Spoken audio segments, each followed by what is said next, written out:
পারল না গুজরাট টাইটান্স, পারলেন না শাহরুখ খান। তবে যেভাবে লড়াই করেছে গুজরাট তা বহুদিন মনে রাখবে ক্রিকেট প্রেমীরা। মিচেল মার্শের ১১৭ রানের ইনিংসের পর নিকোলাস পুরানের ৫ ছক্কা সহ ৯ বাউন্ডারির বিধ্বংসী ব্যাটিং, আগে ব্যাট করে ২৩৫ রানের বিশাল পুঁজি পেয়েছিল লখনৌ সুপার জায়ান্টস। সেই রান করতে নেমে লড়াইটা হয় হাড্ডাহাড্ডি।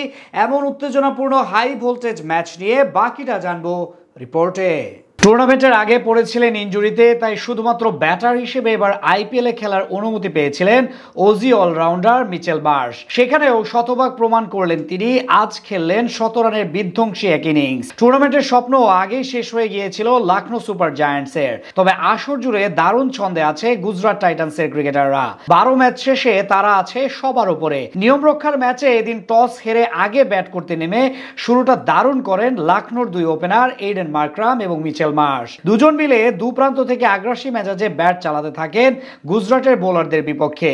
পাওয়ার প্লেতে বিনা উইকেটে ৫৩ রান তুলে তারা। দশম ওভারে গুজরাট টাইটান্সের হয়ে প্রথম সাফল্য এনে দেন সাই কিশোর। তার বলে লং অফে ক্যাচ দিয়ে ২৪ বলে ৩৬ রান করে আউট হন মার্করাম। তবে এক প্রান্ত আগলে রেখে ঠিকই দারুণভাবে ব্যাট চালাতে থাকেন মার্শ। মাত্র ৩৩ বলে অর্ধশতক তুলে নেন এই ব্যাটার। অন্যদিকে ব্যাটিং এসে প্রথম বলেই ছক্কা মারেন নিকোলাস পুরান। ১২তম ওভারে ২ ছক্কা ও ৩-৪ সাহায্যে রাশিদ খানের বিপক্ষে ২৫ রান তুলেন মিচেল মার্শ। ১৬তম ওভারে মোহাম্মদ সিরাজ এসে দিয়ে যান আরো ২০ রান। পরের ওভারের পঞ্চম বলে সিঙ্গেল নিয়ে আইপিএল ক্যারিয়ারে প্রথম সেঞ্চুরি তুলে নেন মার্শ। শেষ পর্যন্ত আরশাদ খানের বলে আউট হওয়ার আগে ৬৪ বলে ১১৭ রানের দানবীয় ইনিংস উপহার দেন তিনি।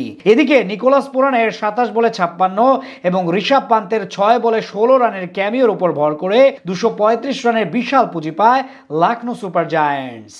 পাহাড় সমান টার্গেট তাড়া করতে নেমে অবশ্য ভালোই শুরু করেছিল গুজরাট টাইটান্সের দুই ওপেনার সাই সুদর্শন এবং কাপ্তান শুভমান গিল। দুজন মিলে বেশ দ্রুত রান তুলতে থাকেন, কিন্তু সেই জুটি বেশি বড় করতে পারেনি তারা। পঞ্চম ওভারে ১৬ বলে ২১ রান করে প্যাভিলিয়নের পথ ধরেন সুদর্শন। এরপর জস বাটলারকে নিয়ে দলের হাল ধরেন গিল। দুজনের দৃঢ়তায় পাওয়ার প্লে শেষে ৬৭ রান তুলে গুজরাট। অষ্টম ওভারের শেষ বলে লখনৌর হয়ে ব্রেক থ্রু এনে দেন আবেশ খান। তার বলে আব্দুল সামাদের হাতে ক্যাচ দিয়ে ফিরেন প্রতিপক্ষ অধিনায়ক শুভমান গিল। তিনি বিদায় নেন ৩৫ রান করে। এর ২ ওভার পর ১৮ বলে ৩৩ রান করে বিদায় নেন জস বাটলারও। শেষ ১০ ওভারে তাদের দরকার ছিল ১৩৯ রান। সেখান থেকে শারফিন, রাদারফোর্ড ও শাহরুখ খান মিলে বেশ ভালোভাবেই দলের হাল ধরে। বিশেষ করে শাহরুখ ছিলেন কিছুটা বেশি আক্রমণাত্মক। অন্যদিকে ২২ বলে ৩৮ রান করে আউট হন রাদারফোর্ড। এরপরেই মূলত কিছুটা ব্যাকফুটে চলে যায় গুজরাট।